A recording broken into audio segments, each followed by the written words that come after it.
¿Qué tal, amigos? Hoy analizaremos uno de los temas más paradójicos de la economía global. ¿Cómo pueden los recursos naturales hacer que un país sea más rico que nunca y al mismo tiempo quede destruido por completo?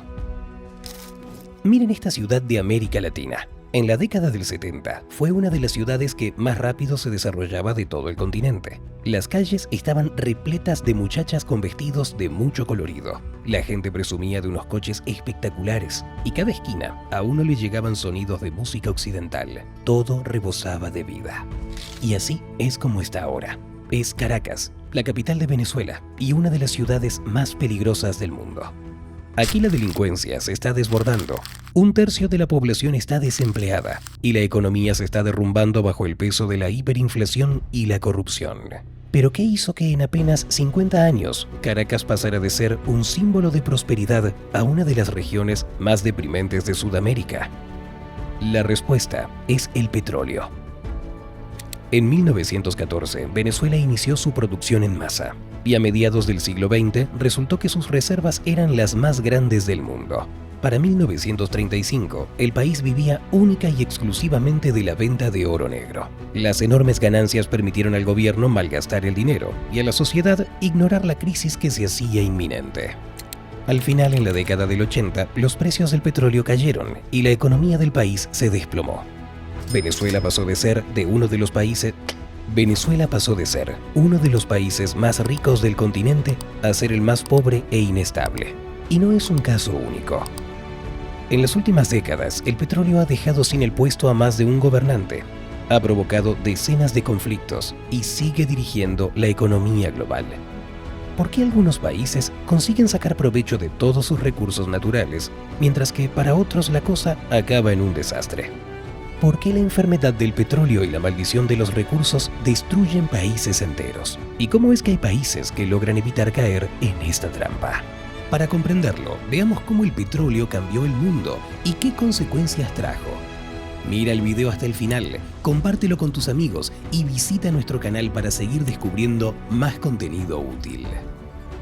La historia de la subida del petróleo a la cima de las economías mundiales comenzó a mediados del siglo XIX. Entonces, el médico y geólogo canadiense Abraham Gessner experimentó con los productos derivados del petróleo y logró aislar un líquido extraño con una calidad sorprendente. Ardía intensamente y tardaba mucho tiempo en quemarse por completo. Esta nueva sustancia, a la que le llamó queroseno, provocó toda una revolución cultural. Con unos pocos años fue suficiente para que el queroseno no solo sustituyera el gas en el alumbrado público de todo el mundo, sino que también salvaría a la población de ballenas de su extinción. Y es que hasta entonces el aceite de ballena solía ser la fuente más importante de luz artificial, y cientos de miles de ballenas habían sido asesinadas con ese fin. Pero el queroseno resultó ser 10 veces más barato que el aceite de ballena e hizo que la caza de ballenas dejara de ser rentable. Con la llegada del queroseno, el petróleo dejó de ser un material de construcción y un arma obsoleta, y se convirtió en la fuente más fiable de iluminación y energía. La gente no tardó en inventar dos formas más de refinar el petróleo. Gracias a ello, Carl Benz diseñó el primer automóvil con motor de gasolina, y Rudolf Diesel, otro al que le puso su nombre. Pero el avance más significativo se produjo cuando el empresario estadounidense Henry Ford modificó los desarrollos de los inventores alemanes y fabricó el primer automóvil en serie, del que se vendieron millones de unidades. A partir de ese momento, la gente ya se dio cuenta de que el petróleo ocuparía un lugar central en la economía mundial durante muchos años. Y así fue.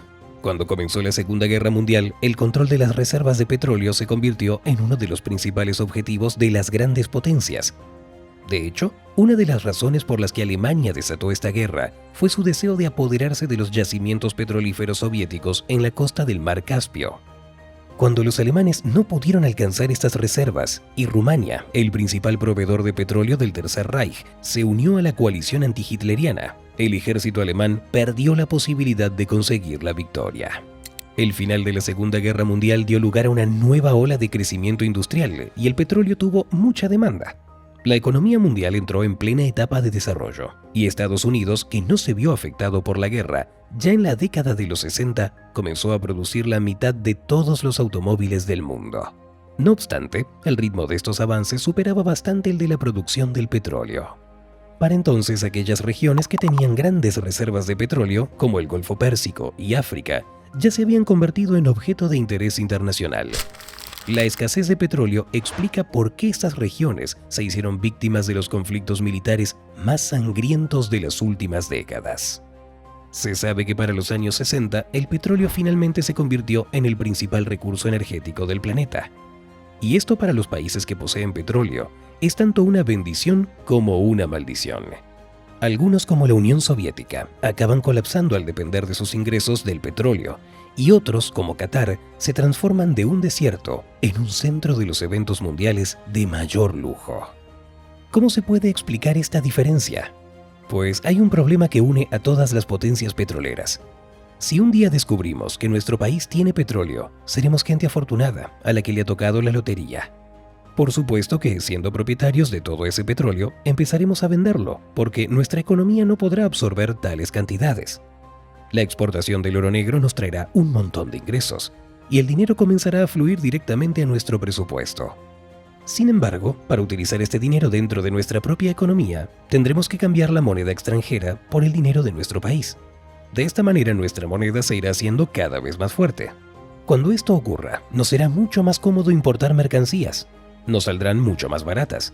No tendremos que producir nada nosotros mismos. Podremos comprar productos de calidad a precios bajos. Parece estupendo, ¿verdad?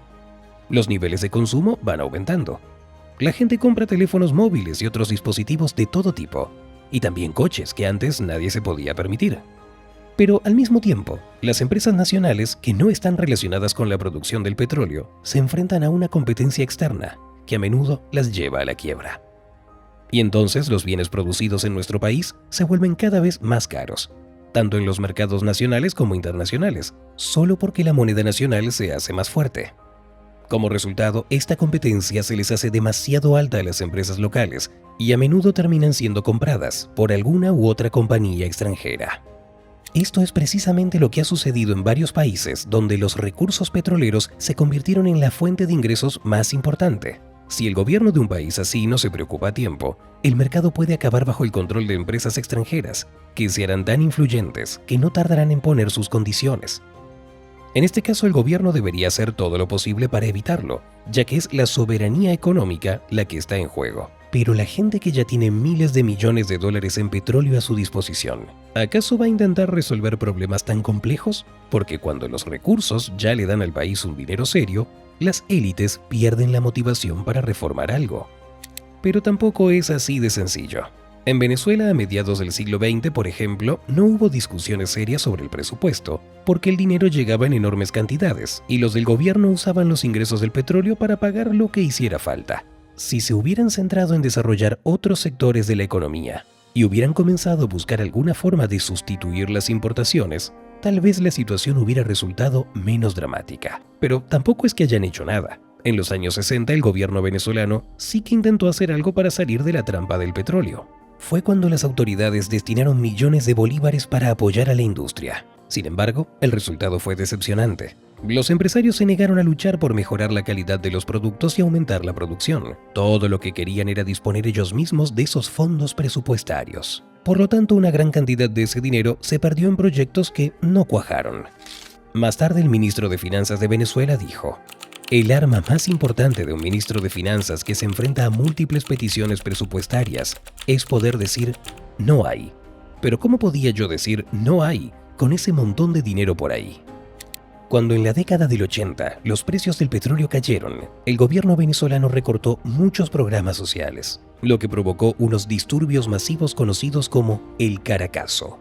No es de extrañar, porque cuando un país vive de un solo recurso, toda su economía, su estabilidad social y su soberanía están en riesgo y dependen de los cambios impredecibles en los precios de este recurso. Pero a ver, si también hay países petroleros ricos que están utilizando sus recursos con éxito, ¿cuál es su secreto? ¿Por qué no le pasa lo mismo que a Venezuela, México o Nigeria? La respuesta es sencilla. Estos países nunca han gastado todos sus ingresos petroleros, sino que los depositan en un así llamado Fondo de Estabilización. Este fondo es necesario para que, en caso de déficit presupuestario o de escasez de fondos para pagos esenciales como las pensiones, se pueda utilizar el dinero del petróleo ahorrado. Lo que hacen estos países para reponer los fondos de estabilización es elaborar normas presupuestarias. Por ejemplo, si el precio del petróleo supera los $50 por barril o si los ingresos petroleros superan los $1.000 millones este año, por ejemplo, el superávit va al Fondo de Estabilización. Y son los gobiernos de estos países los que deciden cuáles van a ser esos topes. Gracias al Fondo de Estabilización, el dinero creado por el petróleo y ahorrado no va directamente a la economía y se evitan los problemas asociados con la maldición de los recursos de la que ya hemos hablado. Sin embargo, es algo que los populistas prefieren no comprender o ignorar por completo, porque normalmente buscan gastar dinero del fondo en todo tipo de proyectos, como la construcción o la educación. Estas ideas enseguida quedan aprobadas por la gente. Por eso el país muchas veces se ve obligado a elegir entre sacar beneficios ahora mismo y obtener estabilidad a largo plazo. Una cosa parecida ocurre año tras año en Noruega. Pero cuando el partido que llega al poder es uno de la oposición, muchas veces estas ideas tardan en implementarse. Y es perfectamente normal porque ya se sabe desde hace mucho tiempo cuáles son los resultados del despilfarro político. Por eso cada nuevo gobierno le pide disculpas al pueblo, diciendo que ha sobreestimado las posibilidades del Fondo de Estabilización y el proceso vuelve a empezar. Por cierto, el Fondo de Pensiones noruego es el fondo de estabilización más grande del mundo. Hoy posee el 1,5% de todas las acciones del planeta. Dispone de las acciones de gigantes como Apple, Nestlé, Microsoft, Samsung y otras 9.000 empresas más o menos. No es ni parecido al fondo privado BlackRock, propietario del 5% de todas las empresas del mundo. Pero para ser un fondo de pensiones, esto tiene mérito. Y lo curioso es que estas inversiones a gran escala las realiza un país nórdico, situado sobre rocas literalmente, ya que menos del 3% de su territorio es apto para la agricultura. Pero gracias a una política fiscal y presupuestaria inteligente, Noruega suele ocupar una posición de liderazgo en los rankings de felicidad y bienestar de la población. Sin embargo, hay docenas de países, además de Noruega, que también tienen sus propios fondos de estabilización. Pero aunque los fondos más grandes pertenecen a exportadores de petróleo, no todos estos países tienen tanto éxito como Noruega. Imaginemos que cada país es un círculo, cuyo tamaño depende de sus reservas de petróleo. En el primer grupo estarían los gigantes petroleros con mayores ingresos y bajas tasas de desempleo, como Qatar, Emiratos Árabes Unidos, Canadá, Estados Unidos y Arabia Saudita. Noruega también se encontraría entre ellos. El segundo grupo estaría formado por países con desempleo moderado e ingresos medios, entre los que se encuentran Rusia y Kazajistán.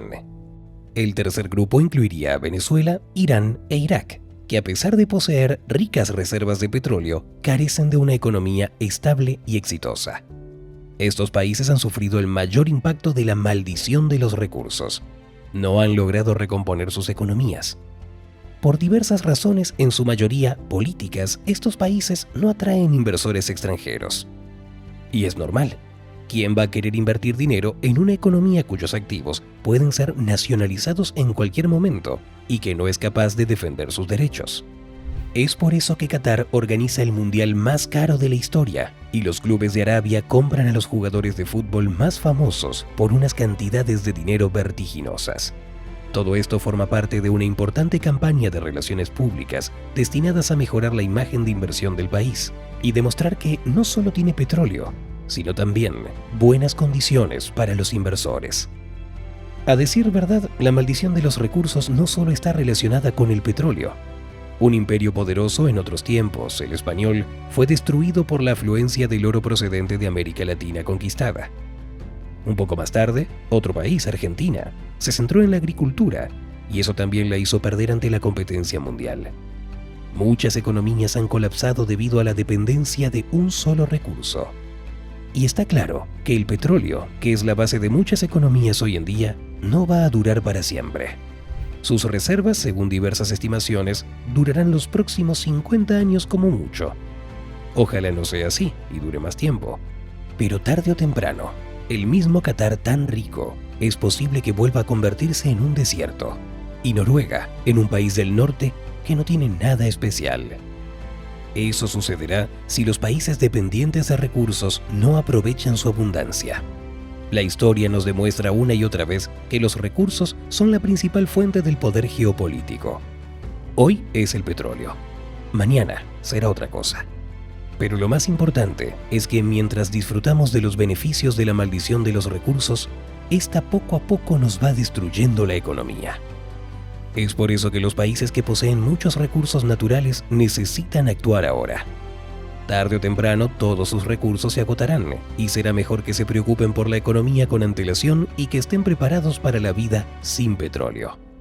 La experiencia demuestra que solo la diversificación y las estrategias económicas sostenibles pueden garantizar el futuro a un país. Si no se hace nada, el país va a enfrentarse a serias dificultades económicas. Compartan sus opiniones en los comentarios, así podremos seguir hablando de los países que lograron evitar la maldición de los recursos y los que no. Gracias por vernos y quédense con nosotros, no se pierdan los próximos videos igual de entretenidos como este.